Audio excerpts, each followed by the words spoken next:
Revelation chapter 15, verse 1 to 4. Just those 4 verses.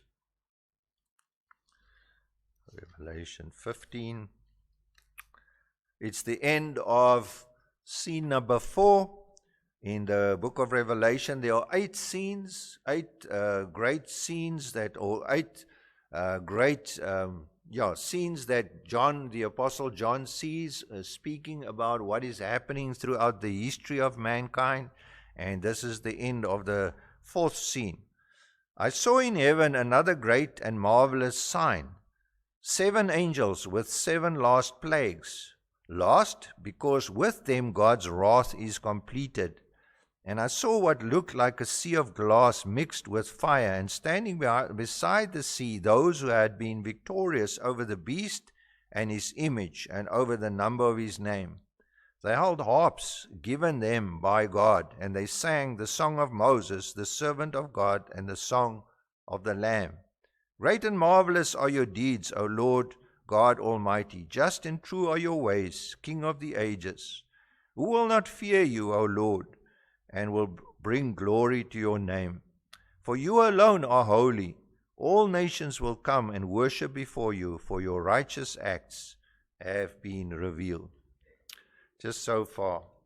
And then we are going to look at those 4 verses, and we call today's sermon the Heavenly Song of Victory, or the Song of the Redeemed, whatever title would make sense to you. The Song of the Redeemed, or the Heavenly Song of Victory. And we're going to just briefly touch on these verses. Now remember this scene number 4, how it started. There was the woman, the dragon, and the male child, and the dragon wanted to devour this woman because the woman's child, she was pregnant. The moment the child was to be born, the dragon would devour the child. The child was snatched up to heaven, and he is seated at the right hand of God, where he is ruling the nations with an iron scepter. You also know that the woman was taken into the wilderness, where she would be taken care of for 3.5 years, or 1,260 days, or 42 months. These are all ways that 3.5 years is explained, or times and a half a time. All of them 3.5 years. And while the woman is placed in the desert or in the wilderness, where she's taken care of by God, the dragon makes war on the rest of the offspring of the woman, which is the church of Jesus Christ. And he makes war on the church for 3.5 years.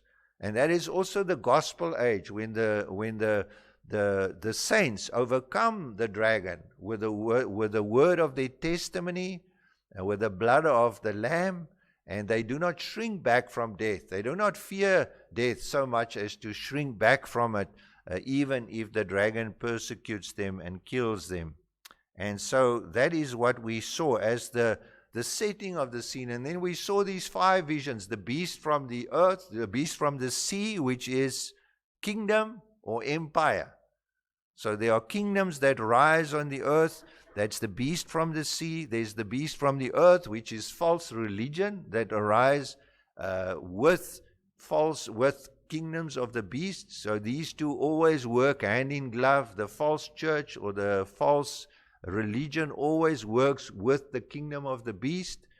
And then we saw a vision of Mount Zion. Remember? Mount Zion, there was the Lamb and 144,000, all those who have been redeemed, all those who will be redeemed. It's the total number of all the saints. And then there was a message, the 3rd vision, of 3 angels bringing the message of the gospel, a message of grace and of doom and of warning. And then last time we looked at the harvest at the end of time. We saw there will be 2 harvests, grape harvests. Some see it as a wheat and a grape harvest. I think it makes more sense just to see it as 2 grape harvests. The one vine that produces grapes is the Lord Jesus Christ. He's the true vine, and those grapes are used for noble purposes, but then there's the vine of the earth that produces grapes which are giving or producing wine that is undrinkable and poisonous. So today we're going to look at verses 6 and 7, vision 6 and 7. The question is, will the dragon and the beast and the false prophet, the beast, the kingdom of the world, the state, the godless state, will the state and the dragon and false religion prevail against the believers? We are told that everyone on earth will be forced to worship this beast. They will be forced to worship the state and the ruler of the state, which in some traditions they call this ruler the Antichrist. So will we be forced to worship this ruler?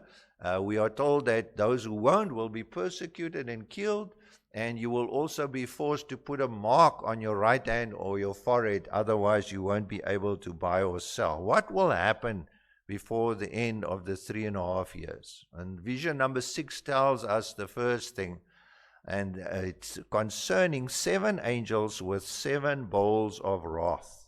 7 angels with 7 bowls of wrath. Now, the color of this thing is not so healthy, but anyway, I hope you can see something.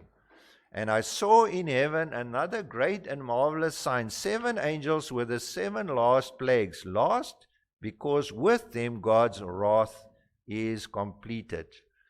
All these visions, as we have mentioned before, starts with those words, and I saw, and I saw, and I saw. And here's the 6th vision, and I saw another great and marvelous sign, 7 angels with 7 last plagues.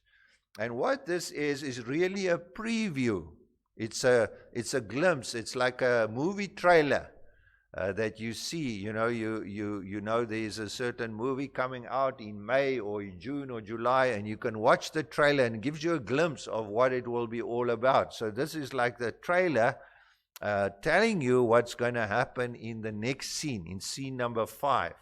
Now, if you remember, just an idea, just a picture there, if you've forgotten that there are these 8 scenes, we are in scene number 4 of the book of Revelation, the drama of world history. It's very small, but you can see it there, the drama of world history, and we're seeing 7 visions of cosmic conflict. And then the 5th scene speaks about punishment for the world. Punishment for the world, because there are these 7 angels that have 7 bowls of wrath, the 7 last judgments, or the 7 last plagues that will be poured out on the unbelieving world at the end of time. Now, the reason why we're saying this is just a preview of scene number 5, it can't be the end of scene 4 here, because we've only had 5 visions so far, and each of these scenes have 7 visions. You can see there's 7 lampstands from left to right, 7 lampstands, 7 seals, 7 trumpets, 7 visions of cosmic conflict, 7 bowls of wrath. So if this is the beginning of the next scene, we would have only had 5 visions in scene number 4. So this is not, it's not the new scene, it's just a glimpse of what is going to happen. And we are told that there will be a climax that will come at the end of time. And before that time, before that day of judgment, before that day of reckoning, there will be these 7 bowls of wrath that will be poured out upon the earth. Now we see these previews or these glimpses of the future throughout the book of Revelation. It's not only here with the 7 plague angels, the 7 angels with the bowls of wrath. We see the introduction of various ideas throughout the book of Revelation, and then they are expanded later on in the book. So it's important to understand it's not a book that you read sequentially. It's not that starts on page 1 at verse 1, chapter 1, verse 1, and then runs sequentially. All of these scenes run, or most of them run parallel. They're happening at the same time. So we have Mount Zion already introduced, just some of the ideas that are introduced throughout the book, like Mount Zion, or the New Jerusalem is already introduced in chapter 3, verse 12. And then in chapter 14, verse 1, we read about it again. We see there is Mount Zion. And then we see the whole idea of Mount Zion expanded and explained in chapters 21 and 22 at the end of time. In chapter 14, verse 8, we see the introduction of Babylon. Babylon is introduced in chapter 14, verse 8, but it's also repeated, the idea of Babylon, in chapter 16, verse 19. Chapter 17 and 18 describes the destruction of Babylon. And then there are some other ideas that are developed throughout the book, that there is something called the book of life. You need your name written in the book of life, and the book of life appears again and again and again throughout the letter, or throughout the book of Revelation. And then the last one I will mention is just the Battle of Armageddon, which is also mentioned a few times throughout the book of Revelation. So there are these ideas that are important, great and important ideas. For example, that your name should be in the Lamb's Book of Life. It's introduced at one stage, and then it's developed. It's revisited again, the idea of the book of life, again and again in later scenes. So the interesting thing is, when this last angel pours out his last bowl, in Revelation 16 verse 17, we read the following. It says there, when the seventh angel poured out his bowl into the air, and out of the temple came a loud voice from the throne saying, "It is done." So when that happens, it's the end of time. Then it's only the great judgment that is left. So John is seeing this is going to happen. It hasn't happened yet, but when this last angel pours out his bowl of wrath, it will be the end of time. Then we go to the next point, those victorious over the beast. And this is really the seventh vision, because again we see the words, and I saw. This is the seventh of the visions. And I saw what looked like a sea of glass mixed with fire, and standing beside the sea, those who had been victorious over the beast, over the image, his image, and over the number of his name. Now, we may see this as a vision of the present time, but if we, in scene number 5, we see that the harvest of the earth takes place, when the grapes are harvested, that is at the end. So this is beyond the end of time, beyond the plague angels, beyond the harvest of the earth.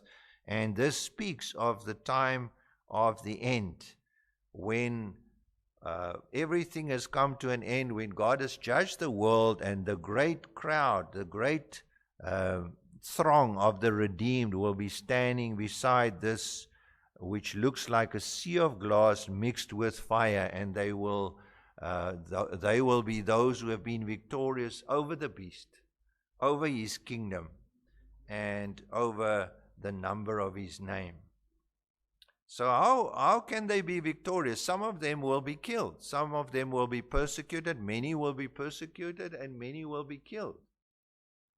But this is at the end of time, when they will stand before the Lord, and when they will have been vindicated, and they would have overcome the beast. In other words, they wouldn't have bowed down to the beast. They wouldn't accept the rule of the beast, the godless state.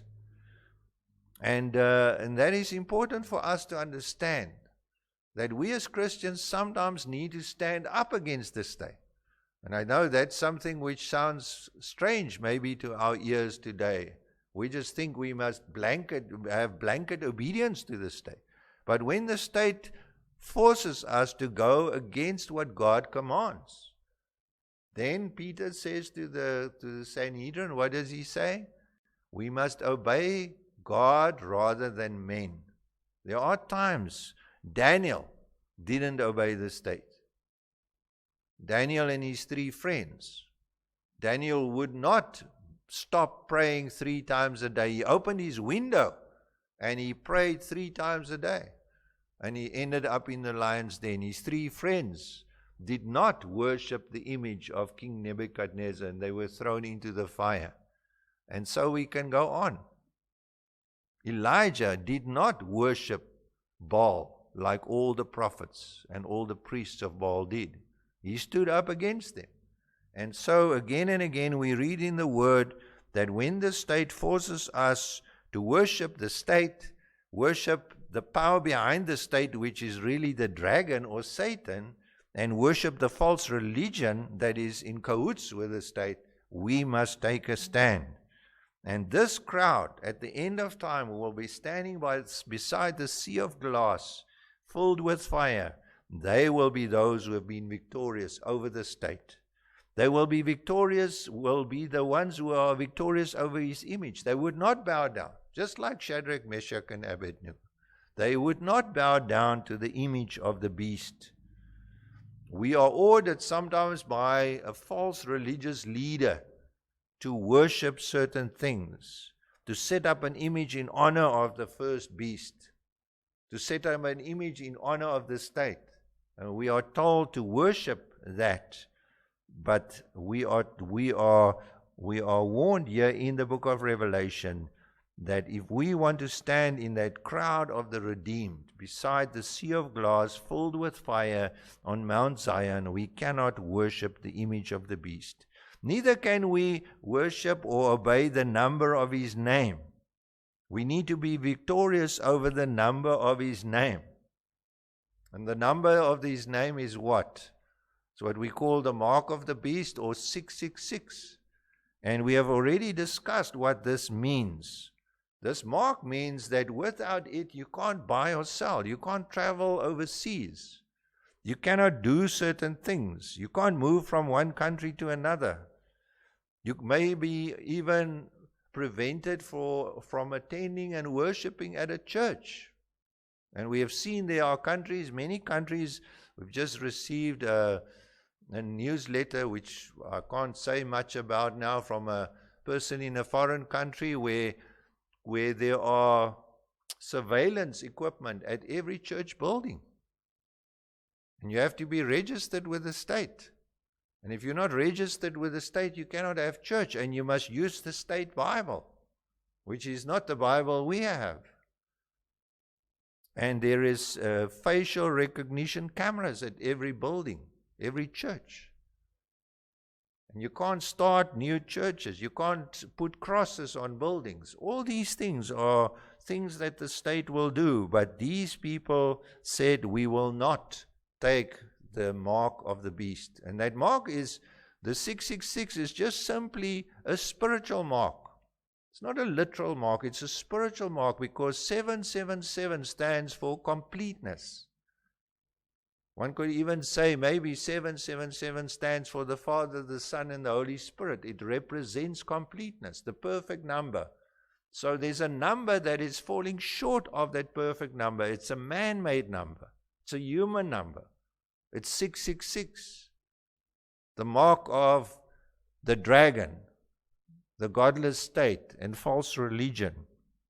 And so we cannot take that mark. We must stand against it, even if it costs us our lives. Remember when we started with the setting of this whole scene in Revelation 12, it says, they have not shrunk back from death.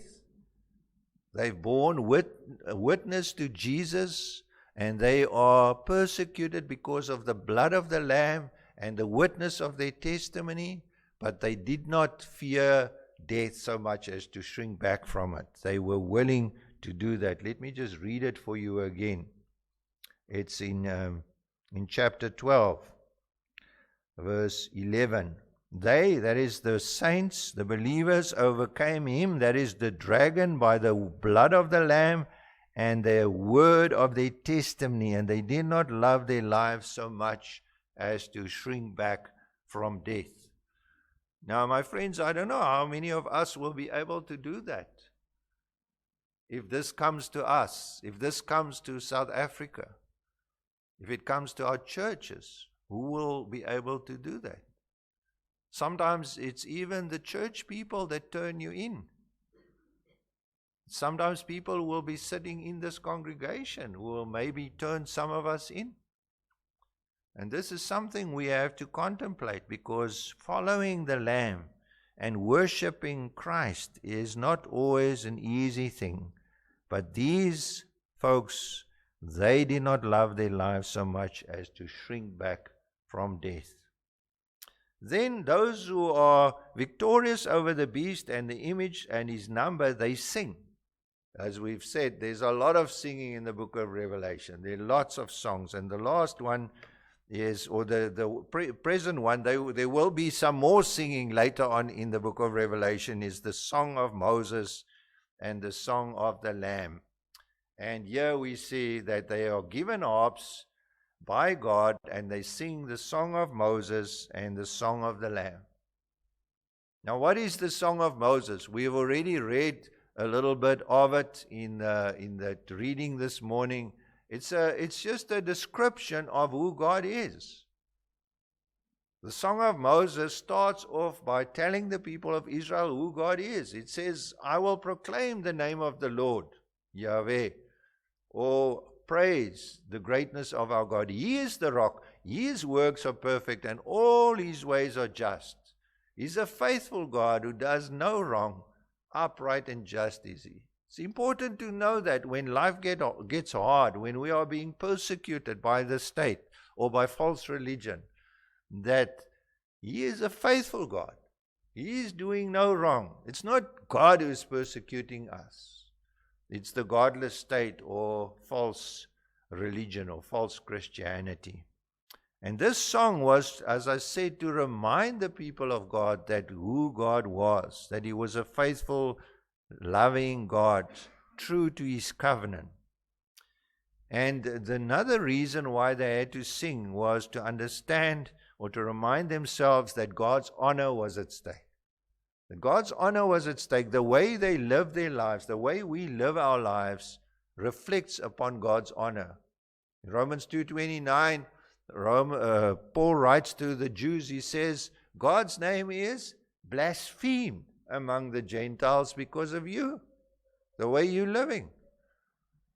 And that's obviously not just for Jews, it's also true for us. Are we living in a way that brings blasphemy to God's name? Or are we living in a way that brings honor to God's name? So the climax of the song once again says, God says, see now that I myself am he. There is no God besides me. I put to death and I bring to life. I have wounded and I will heal, and no one can deliver from my hand. I lift my hand to heaven and declare, as surely as I live forever, when I sharpen my flashing sword and my hand grasps it in judgment, I will take vengeance on my adversaries and repay those who hate me. That's the climax of the song. It starts off with telling us that God is faithful and loving and true to his covenant. He will honor his covenant, but it ends with these warning words that God will not let his honor be trampled on the ground, in the ground. That he is God and there are no other gods. There is no other religion. There is no counterfeit. There is no substitute religion. All other religion is counterfeit. And he says, I lift my hand. He raises his hand to heaven. It's an oath that he declares. And there's nothing higher than God. So the next best that God can raise his hand to is to the creation, to the stars, to the galaxies, to the night sky. And he says, I raise my hand to heaven and declare on oath, as surely as I live forever, I will take revenge on my enemies. So this is what the Song of Moses tells the people of Israel and reminds the people of Israel of. That God is faithful, but he will avenge the honor of his name, and he will avenge the blood of his servants. And the people in the book of Revelation, that great throng, they sing the following. They sing the song of Moses and the song of the Lamb. They say, great and marvelous are your deeds, O Lord Almighty. Just and true are your ways, O King of the ages. Who will not fear you, O Lord, and bring glory to your name? For you alone are holy. You can see this song has got those elements that we find in the Song of Moses. And the Song of the Lamb and the Song of Moses is really the same thing. God is the only God. He is the only one that is the King of the ages. He is the only one that is holy, and He is the one that will judge. And then lastly, in conclusion, we just remind ourselves that God's righteous acts will be revealed. God's righteous acts will be revealed. When Moses delivered the people of Israel from in the Exodus from Egypt, it wasn't really Moses who did it. It was God who enabled him to do it. But he delivered the people from Egypt. It was a historical deliverance, but it was a shadow. It wasn't the real thing. It was a picture of what is going to come. It was a shadow of the reality, just like your body as a shadow. When you walk out in the street, you can see your shadow. So the Exodus in the Old Testament is the shadow. The reality is the final Exodus, which is the crucifixion. Not the lamb who died in Egypt, whose blood was painted on the doorpost of the houses, but the final fulfillment, the reality, is the crucifixion of Christ and His blood that saved us. So the Exodus, we call it a type or a shadow in the Old Testament. The cross, the crucifixion and Jesus' death on the cross, that is the fulfillment, the reality, or the antitype. That is what it's all about.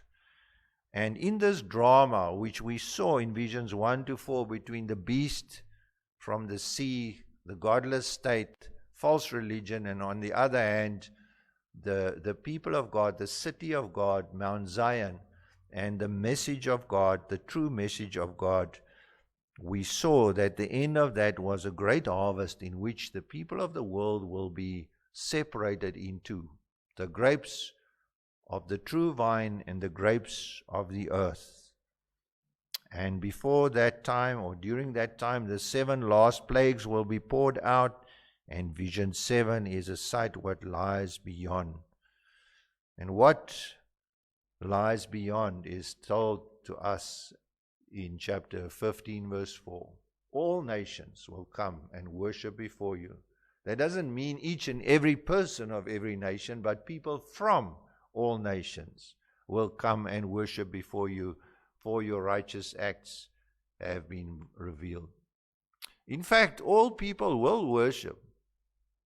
We are told in Philippians 2 that every knee shall bow and every tongue confess that Jesus Christ is Lord. The only problem is, for some it will be too late.